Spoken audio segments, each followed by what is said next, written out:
Oleg Viro talk to us about real slices of non-real varieties.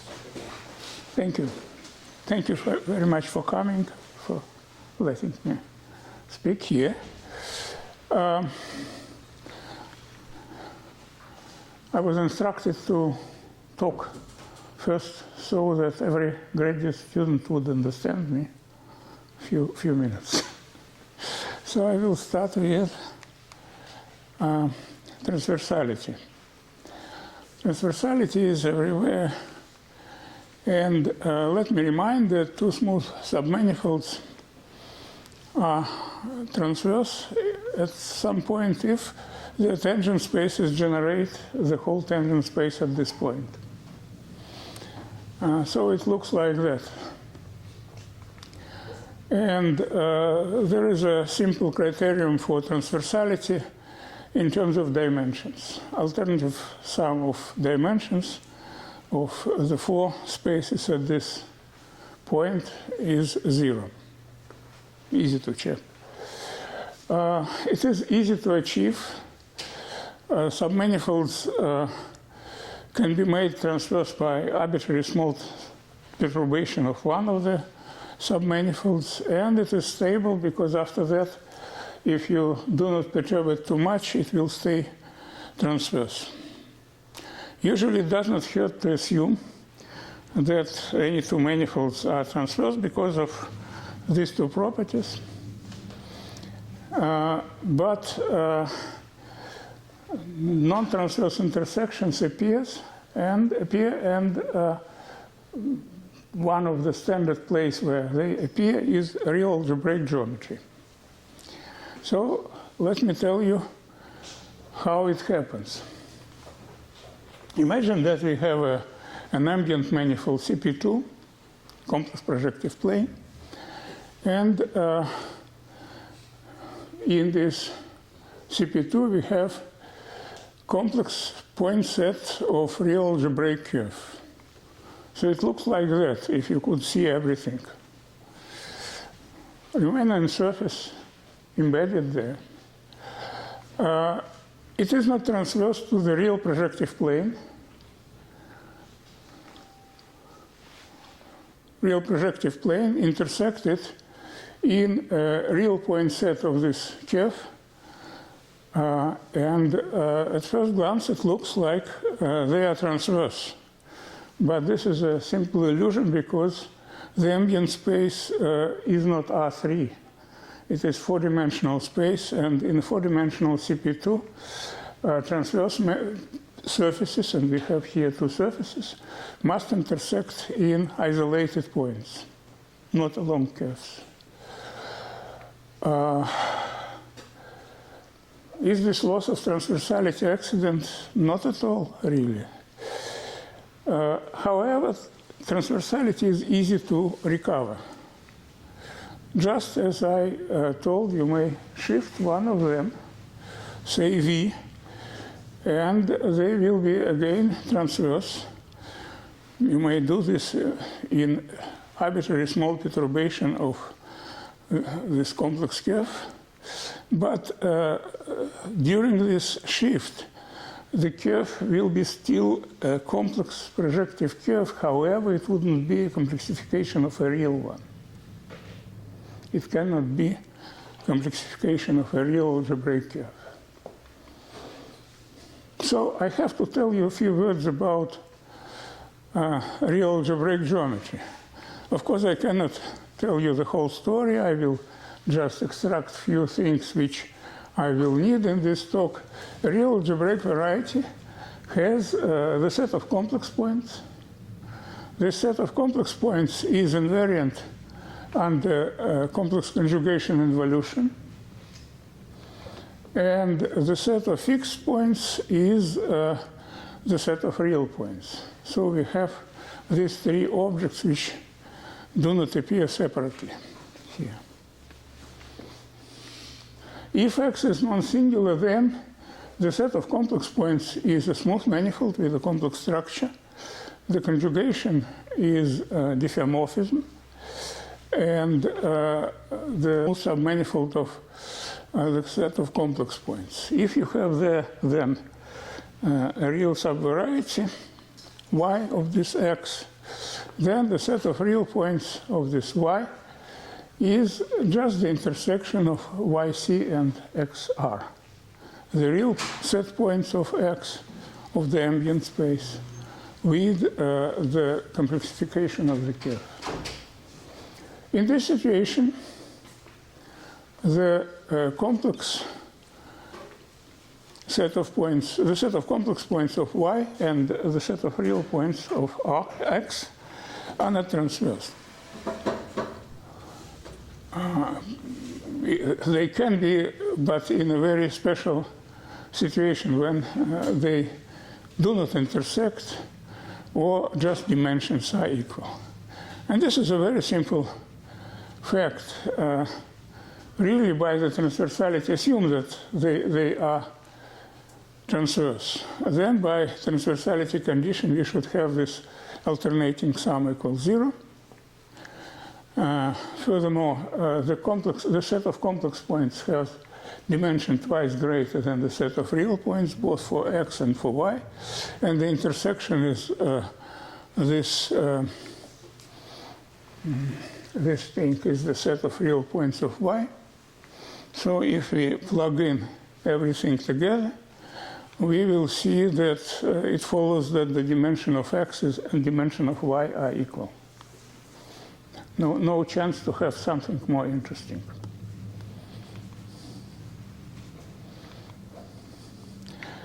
For any complex variety, on the other hand, if you take a complex variety in the complexification of the ambient manifold, the intersection with a real set point of the ambient manifold is a real algebraic subvariety.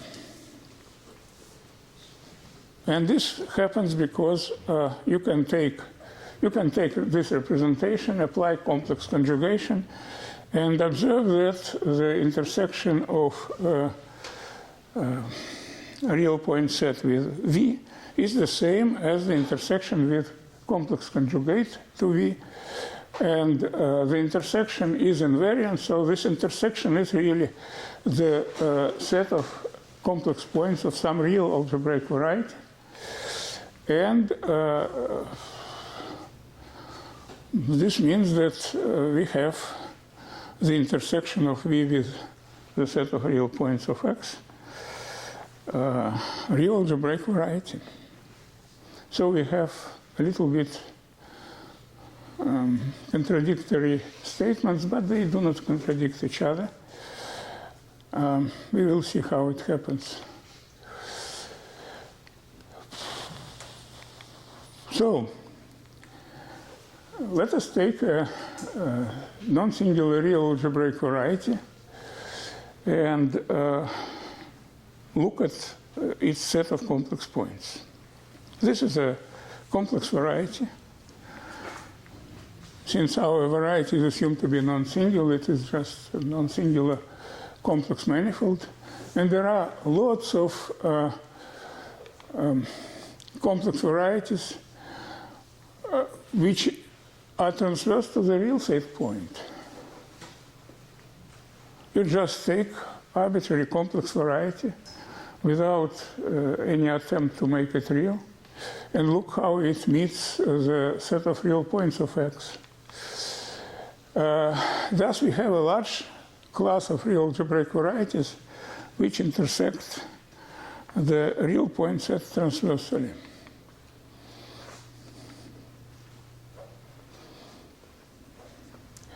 Let y be a real algebraic variety of a non-singular real algebraic variety x. Let x be a complex variety transverse to xr. Then I will call the intersection a slice of x. So varieties which appear, real algebraic varieties which appear in the way described above will be the object of special attention of this in this talk. I will call them slice. I didn't like this name. I tried to change it to something else, but apparently it is convenient. It is a new name because the object is new. At least I'm not aware about any consideration of this kind of varieties, real algebraic varieties. So they haven't been discussed in literature, and they have quite special properties which really deserve consideration. There are too many symbols. X is X, Y, and V. Which is a slice of what? Y is the slice of X. Yeah. I don't like symbols. Can you just say a sentence? Well, I'm considering, I can't remember. So I'm considering a complex algebraic variety, a real algebraic variety with complexification X, okay? Yeah. X Now, complexification. Okay. in this variety, I consider arbitrary complex subvarieties and look at the intersections with the real part of X. They are all real algebraic varieties. However, the intersections, although they are transverse, the original complex varieties are not complexification of these real parts. No, I've lost it again. So we have Good. complex subvariety, the complexification of a real variety. I'm up to there. Say it again. I have complex subvariety of the complexification of a real variety. Yeah. I'm up to there. Okay. I look at the intersection of it with the real set of this ambient variety. With the real variety. Yeah. Okay. Well, And that's the slice? that's the slice. Okay. That's the slice. Thank you. It should be transverse And then you said intersection. something about whether it's real or not. It's not a real variety. It is a real algebraic variety, but it has complexification different from No, what it's not I a real used. variety. Hmm? It's not a real variety because It not all is? of its equations are real. Yeah, I show. Section of a complex set of equations and a set of real equations. Look. Well, I can't follow that. It's too many numbers. Okay. Sorry for that. Prove it's a slice is a real algebraic variety. Okay.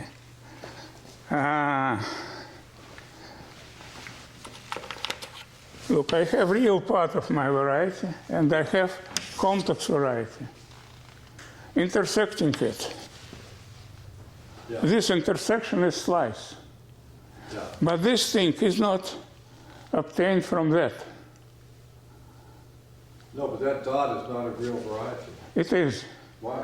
Because I can take complex conjugation to this and take the intersection. Unfortunately, on this picture, the intersection is just this point. I miss dimension. Ah, okay. What really happens, this is high dimensional and this is high dimensional. They intersect, Okay. and not only in real points, and in this intersection, you can see the complexification of this dot. But otherwise, the dimensions are greater. I will consider only those varieties, real varieties, which appear in this way. They are very special. Yeah. They have special properties.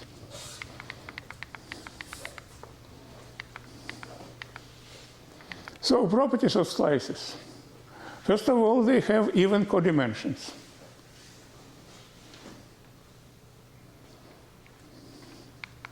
Then, the transverse bundle, or normal bundle, if you wish, has complex structure, admits complex structure. And therefore, this normal bundle is orientable. Okay? With this orientation, slice variety realizes syntactic homology class.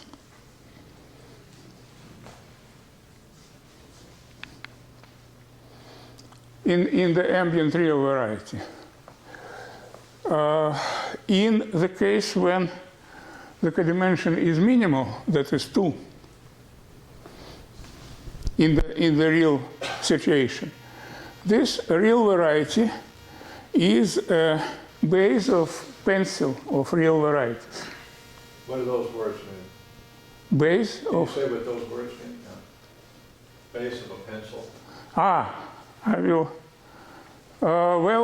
Pencil is family of varieties of dimension 1, linear family of varieties. They can be obtained if you take two varieties of the same kind and consider linear combination of the equations.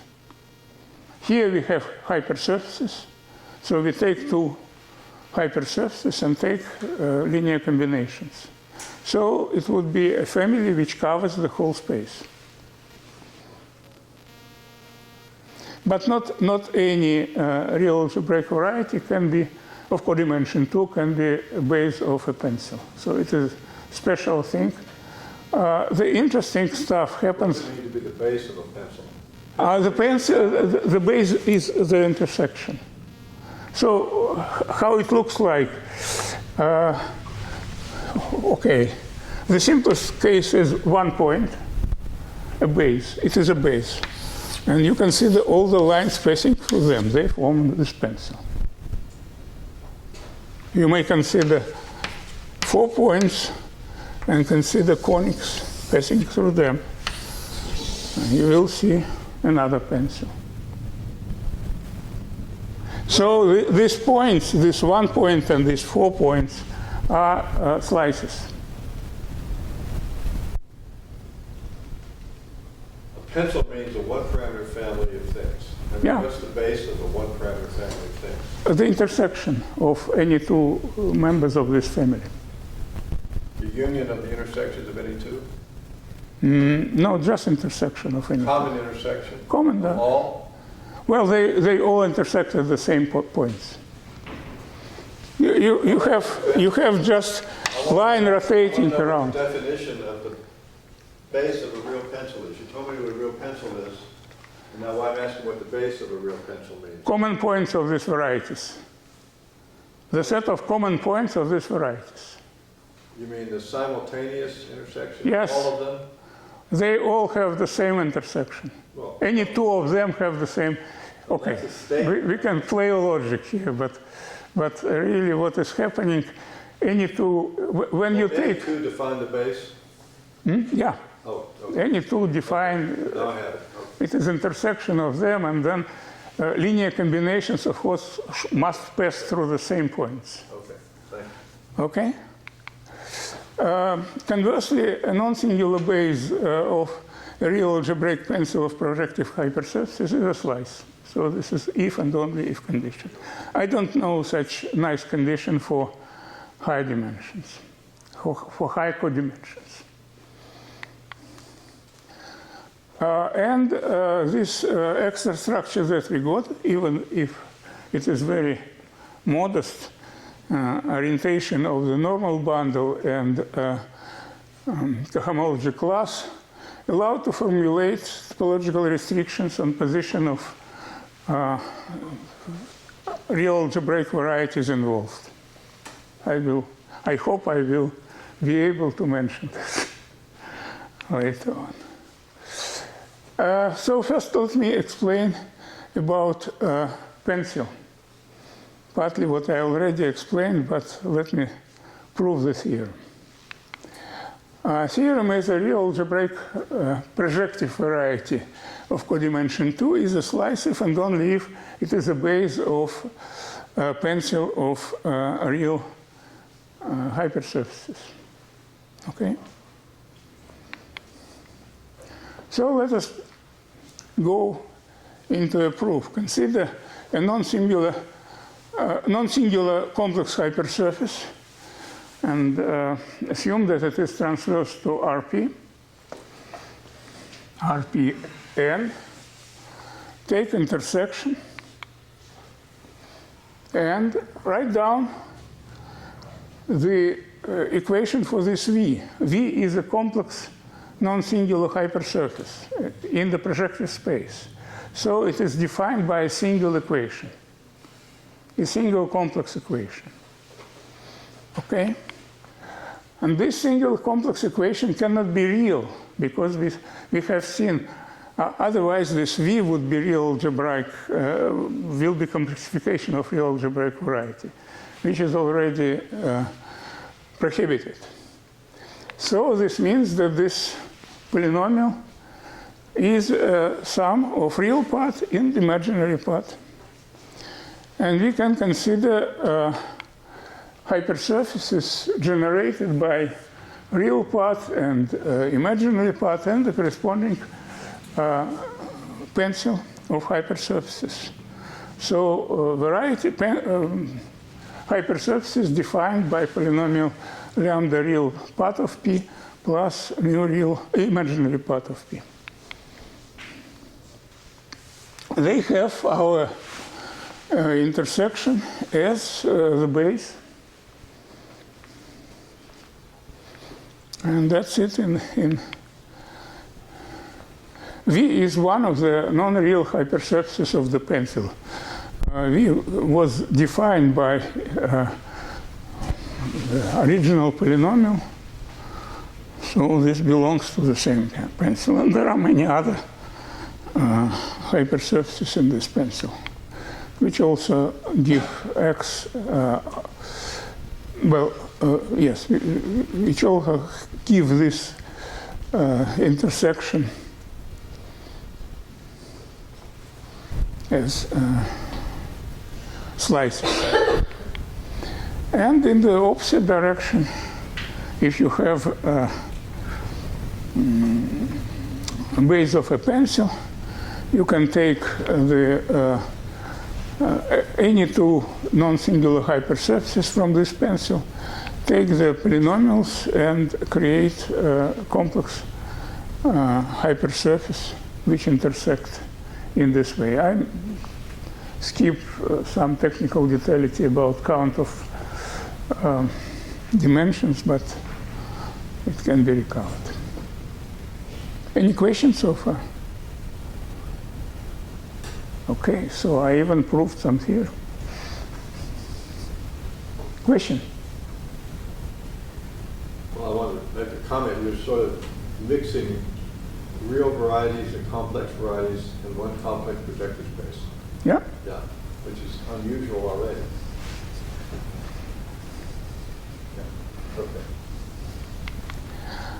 Okay. Let me give you some example of pencil. Here is the base of pencil, just 9 points, but not any 9 points. Not any. It's a special configuration of 9 points. And there is a pencil of curves passing through these 9 points. They are all cubic curves, and it looks like that. Okay? They go around these things.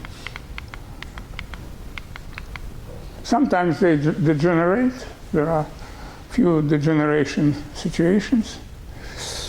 And this is a pretty common example. Now I want to make a slight digression to make some propaganda, which was never successful. I tried. I want to speak about real hypersurfaces of codimension 2. You may say that there is no codimension 2 hypersurfaces. Hypersurface by definition is of codimension 1. But we are in a real algebraic geometry, so the real hypersurface may hide its codimension 1 part, major part, in the imaginary domain. And only singularities will be left, and they are of any codimension. So, for example, you may take a circle of radius 0, and it is a hypersurface in R2 in the plane.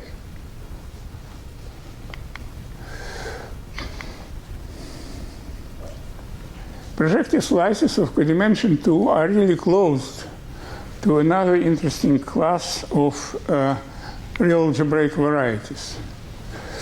Namely, hypersurfaces of twice degree of this X. You can find a hypersurface of double degree, which has the same set of real points.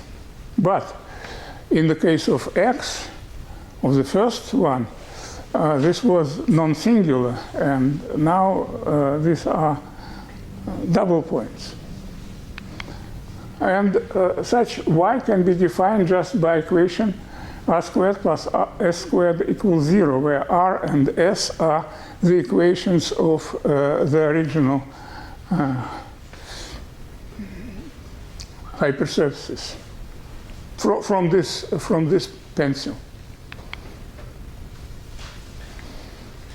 So, of course, this hypersurface is reducible.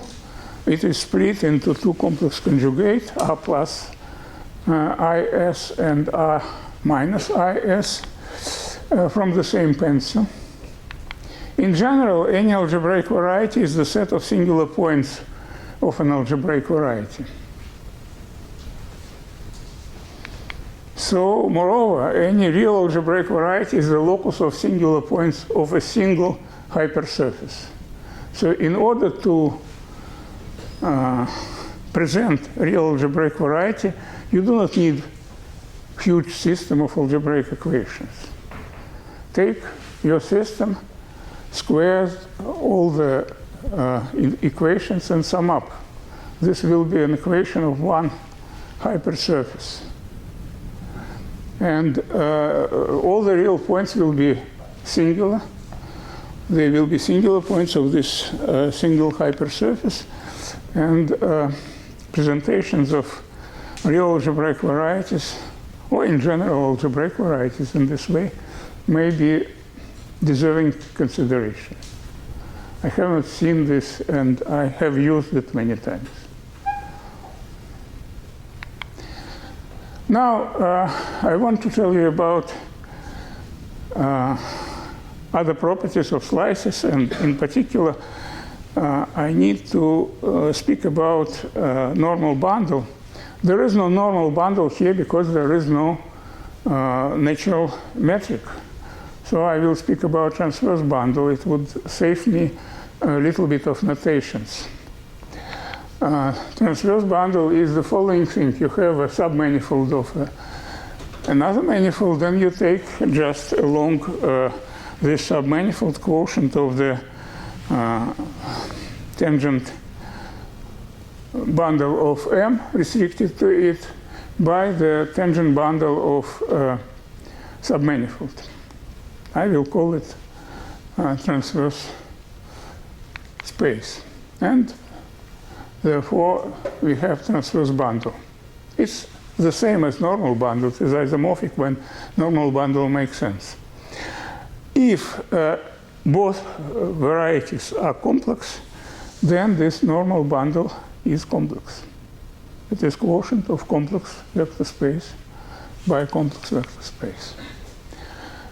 And now we will consider slices. Consider a slice y of variety x. Then transverse bundle admits a complex structure. It is real bundle. Well, okay, you have a real space. In this real space, you have a submanifold. And this submanifold has normal bundle. Okay, it has transverse bundle. This transverse bundle has complex structure. And for absolutely trivial reason,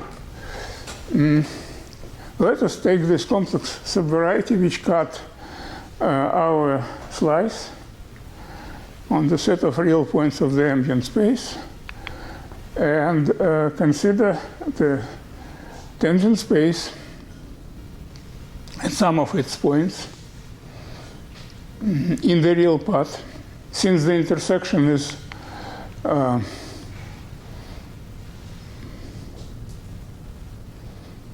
wait a moment. I have misprint here. Anyway,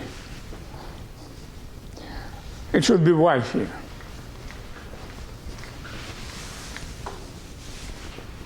Anyway, what follows is correct, I hope. So let's consider the transverse space. It is this quotient space. And since y appears as intersection of x and v, the same happens to the tangent spaces. And then we have this isomorphism, traditional isomorphism from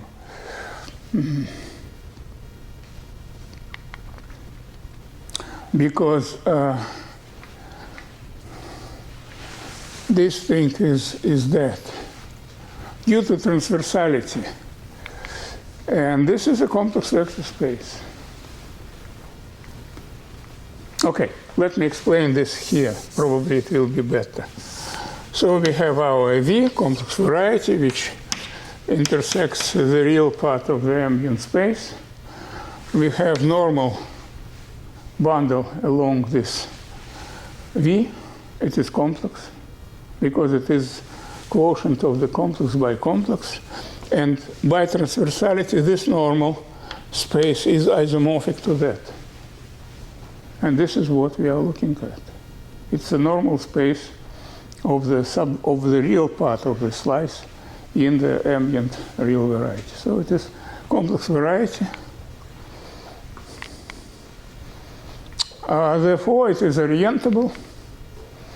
Orientation of transverse bundle I will call coorientation of the submanifold. I hope that it is quite traditional name. Complex structure may depend on this cutting complex variety. We can choose many complex varieties. In particular, instead of V, we could choose a complex conjugate to V. It is also complex variety. And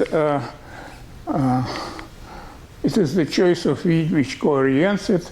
And if codimension is congruent to 2 mod 4, then it provides opposite coorientations. A simple calculation which shows that complex conjugation reverses this orientation. So it's not something which is really attached to slice, but at least it exists and it is subject to some considerations. So this is the same slice as you have seen, which was already on the slice. And now I marked coorientations. A real coorientation, well, which comes from complex structure, which I just explained. So how this, so orientation of normal bundle can be associated, since the normal bundle is 2-dimensional, with clockwise or counterclockwise direction in this plane. And it is subject to some conditions. This is the real answer for this case. They should be alternating somehow. Now let me make a digression to homology theory. You know that oriented closed k-dimensional submanifold realizes k-dimensional homology class with integer coefficients. That is commonly known fundamental class of submanifold. Cooriented closed submanifold of codimension k realizes k-dimensional cohomology class with integer coefficients. Look here, dimension and codimension exchanged. How it happens? Say,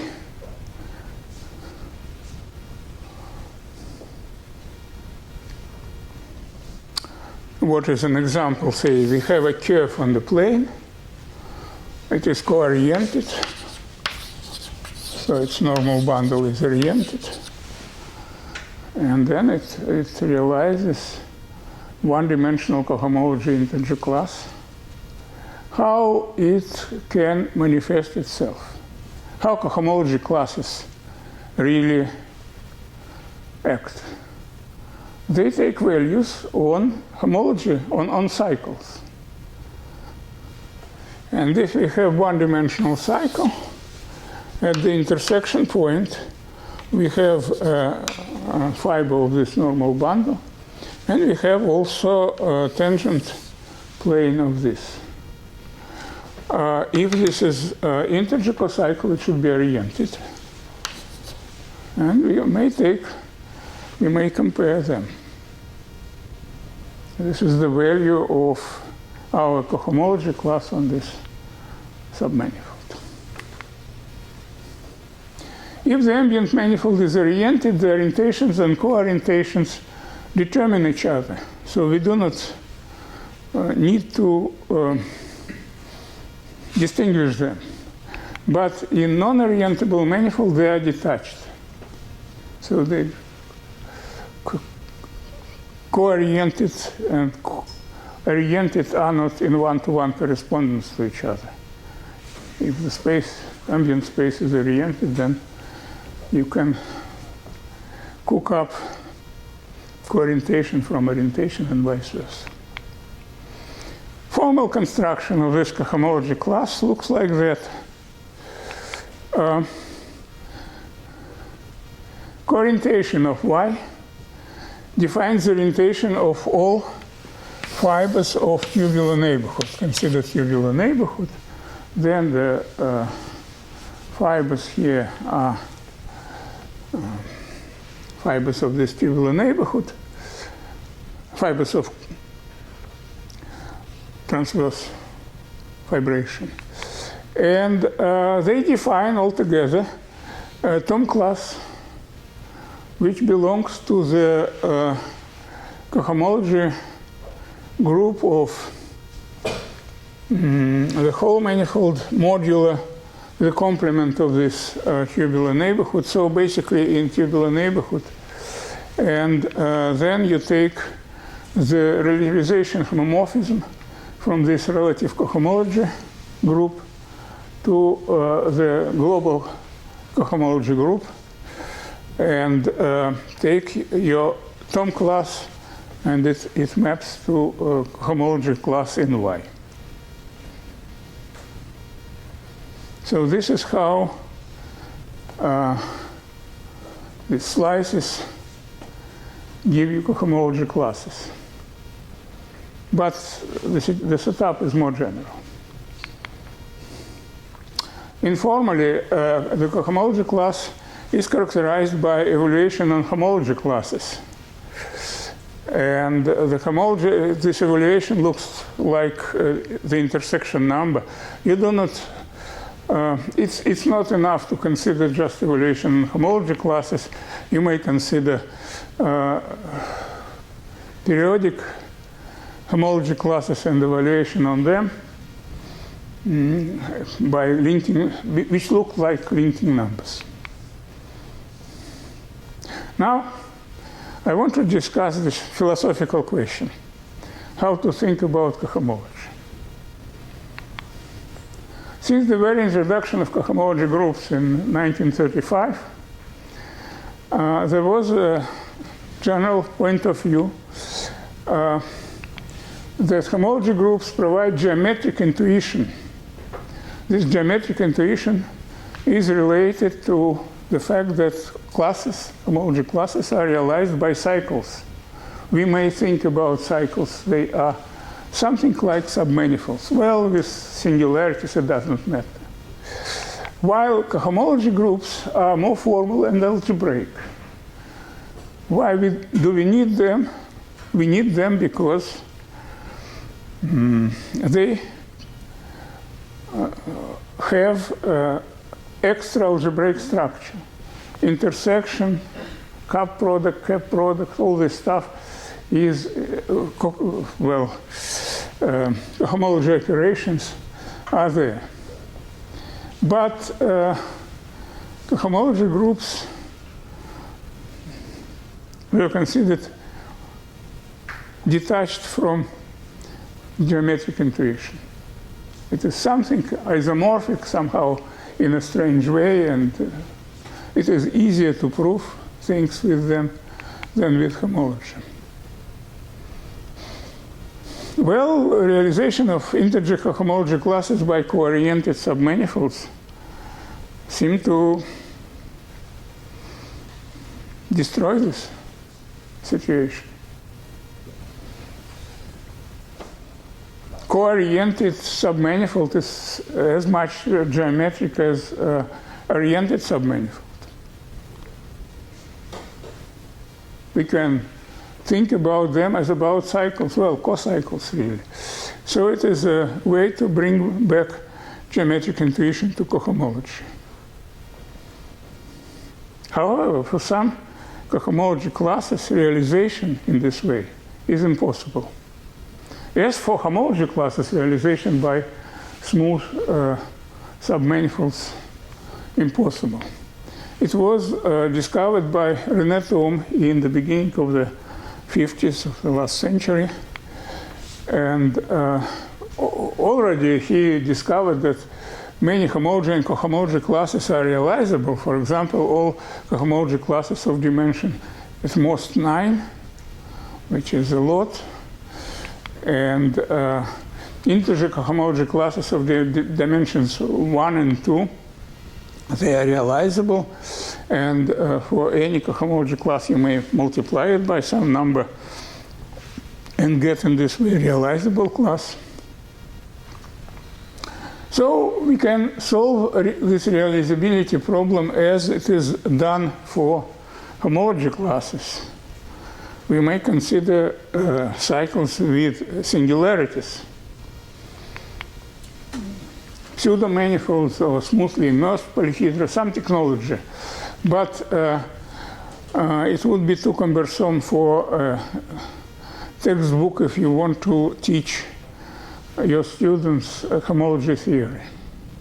It is good as motivation.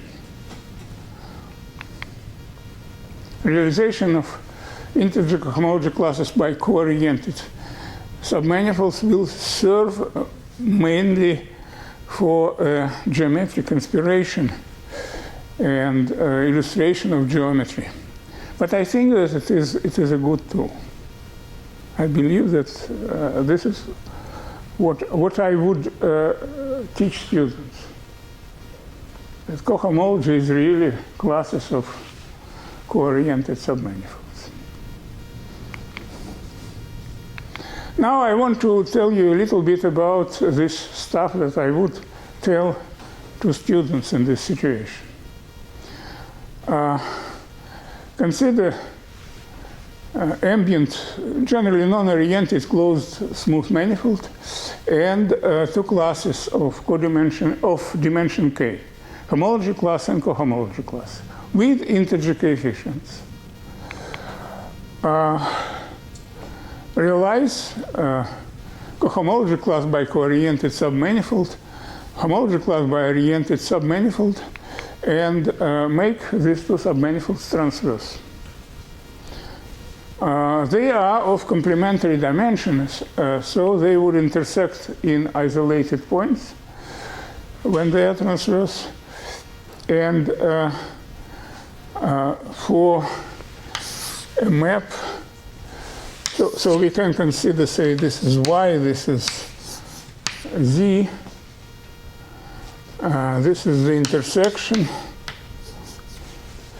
and y is realizing cohomology, so it has normal fibers oriented.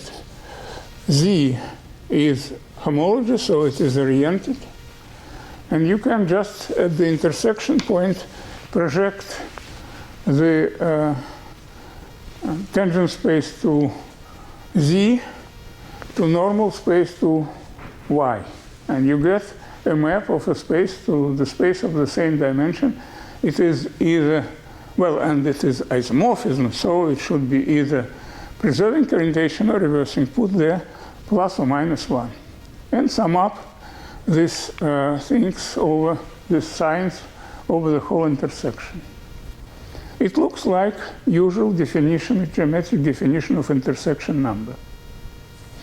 However, this is not intersection number. This is the value of cohomology class on homology class, or cap product of these two classes.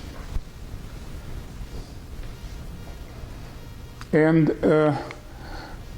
you may consider in a similar style cap and cup product of homology and cap product of cohomology and homology, and cup product of cohomology. Cup products take two cooriented submanifolds realizing classes, take the intersection, transversal intersection, and look at the intersection. The transverse bundle of the intersection is the sum of transverse bundle to y and transverse bundle to x.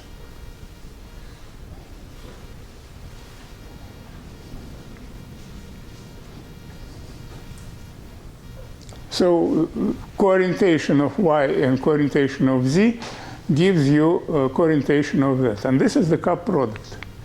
Cap product is a product of homology class by cohomology class.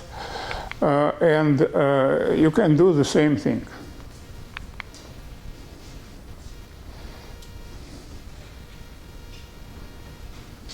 Well, probably it is too boring.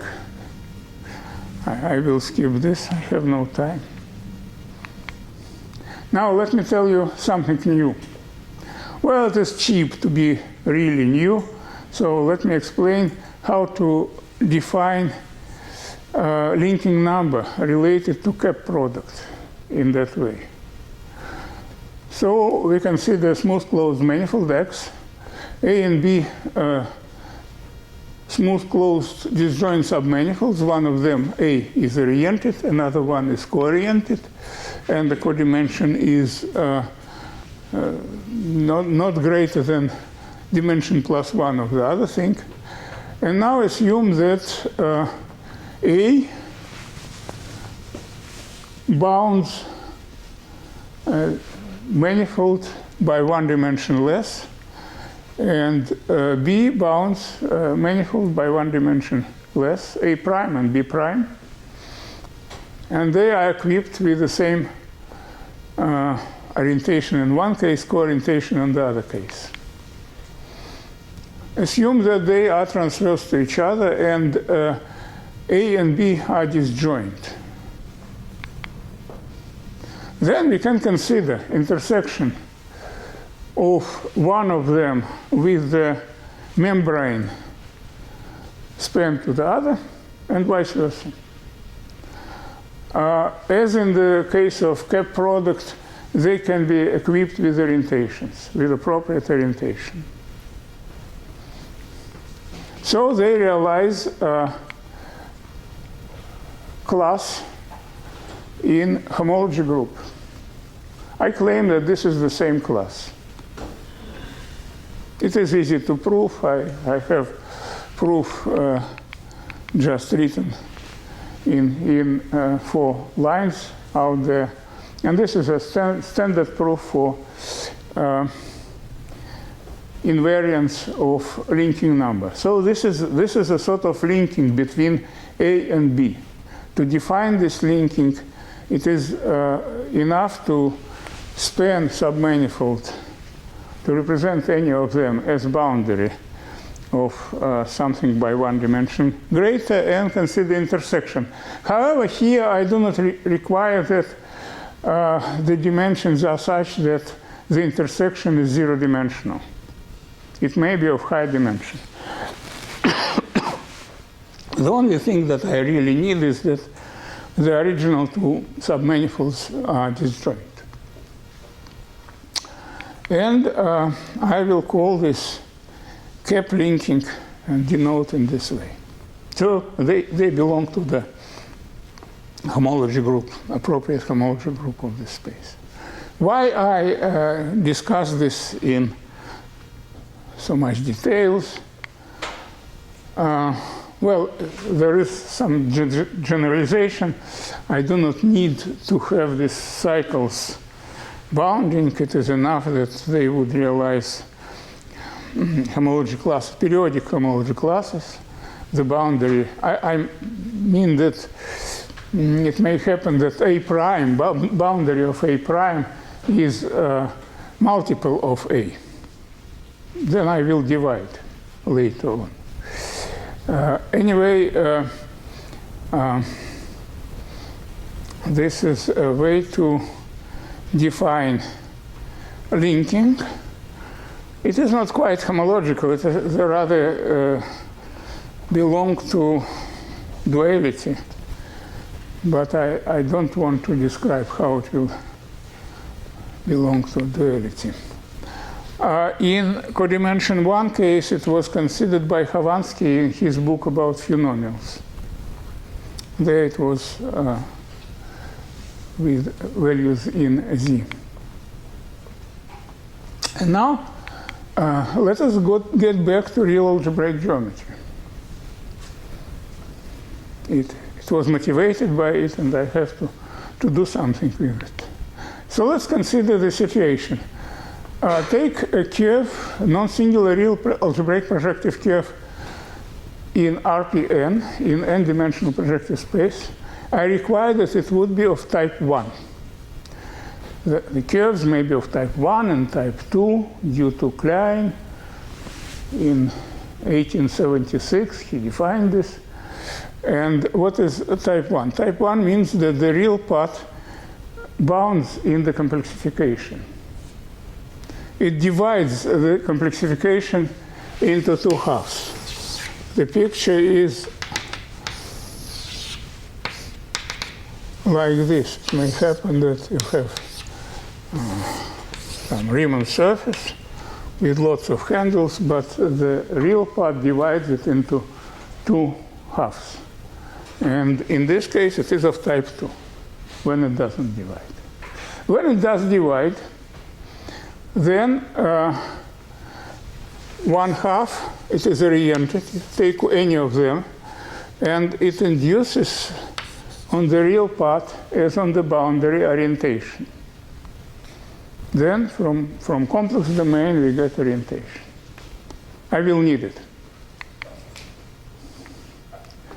So the complex part realizes some class in the homology of complex projective space. So basically, it is determined by just a number. It is multiple of class realized by complex projective line. Now, I will need another variety, which is a slice. This time, it is not of type 1, but it is a slice, and it will play the fact that it is sliced will play the same role as type 1 there. Slice variety will be of dimension n-2. So, and we assume that the real parts of A and B are disjoint. So they may be linked. They may be linked in the real domain. So let us fix a non-singular complex hypersurface transverse to a real part, whose intersection, which cuts on the real projective space, this B, and assume that V realizes class multiple to CP n-1 with multiplicity D capital. It was D small there and D capital here. As a slice variety, the real part of B is oriented by the choice of V. So we have orientation on the real part of A and orientation on the real part of B. Now we will need also for a while a half of our algebraic curve, half bounded by the real part. And just for what? For getting orientation of AR, because if we choose another one, we would get opposite orientation. Which half is it in your picture? Choose any. Why is it that half? Choice. No, but you said it there as if it makes sense. You know, if I choose one, then I will get one orientation here. If I would choose another one, I would get opposite orientation. I need to choose something. But you have an orientation of this curve. Yeah. This curve. Yeah. I have orientation of complexification. It's always oriented, and it induces some orientation here. So we are in the situation from the previous slide. So we have linking, which is this time, since it could happen that real curve is not homological to 0. It may be of odd degree, so then then I will need this 1/2. Never mind. It's not the main thing. Then I will have this theorem. What is this? In the left-hand side, you see the product of 2 degrees. D capital is degree of B, D small is the degree of A, and 1/2 because I used 1/2. 1/2 of A. Then there is this linking number, and this is the intersection of 2 surfaces with boundary. Well, surface with boundary H, half of the curve, with A, with this V. So I will get rid of it later on in the corollary. But so far I need it, and then it gives me this equality, which can be easily proven. I have no time, of course. So it is almost obvious. I just take F, which is a surface in RPN whose boundary is my curve, or twice my curve. It is of odd degree. Then there is no without this 2. And then I just calculate the intersection number in CPN of half of this half plus F, well, minus 1/2 of V, of F. With V, and then I just calculate it, and it happens that this equality holds true. So it's very elementary. It's just, I would need 2 more minutes, but never mind. And we can get purely real corollary by excluding this intersection of half surface to a closed surface. It can be eliminated in this way, and we get this linking number is not greater than the product, 1/2 of the product of 2 degrees, which I can illustrate on pictures like we have a pencil of curve passing through something, and consider intersection. So we have coorientations there on B. So this is B. And then we have a curve A, and we take linking number of these points with the curve, and this linking number cannot be big. And I think that my time is just over. Thank you.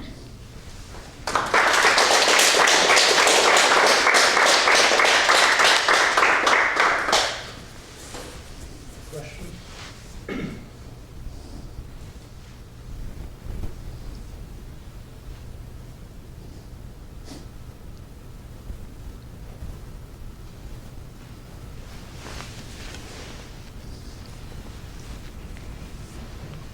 So this is like, because you use these slices, it's a new calculation, I think. I haven't seen anything like this before. Yeah. I think I can make these calculations without slices. And with another definition for this coorientation, the coorientation is how the pencil of these submanifolds rotate around the base. It defines at each point of this base a direction of rotation, coorientation. I hope that it will give a guess how to generalize this theorem for the situation when A is not a curve but has high dimension. There is a formula which is left outside of this consideration, which is complex orientation, Rochlin complex orientation formula for type 1 curve. It has no, so far, generalization to high dimensions. I think that here we can get some hint what to do with this. It is related to that formula. It's basically a formula for self-linking of curve. And as usual, when you have self-linking, it is more delicate than for linking. What?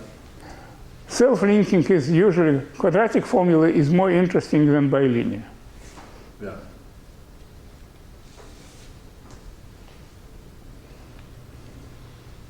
But bilinear may give you a hint where to look for quadratic. So this is the direction how one can develop it. One more question. Can you think of, you might be able to apply this to 4 manifolds with boundary 3 manifolds? Yeah, of course. It's, Close to algebraic considerations. well, there was no restriction for dimensions in the whole story besides the very last moment, besides this theorem. And I hope that it is possible to get through this restriction even here. That's what I tried to explain.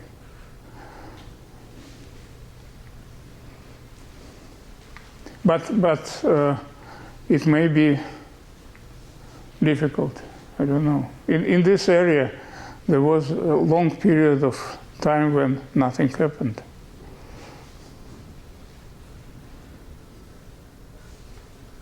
Okay, any other questions? Thank you again. Thank you.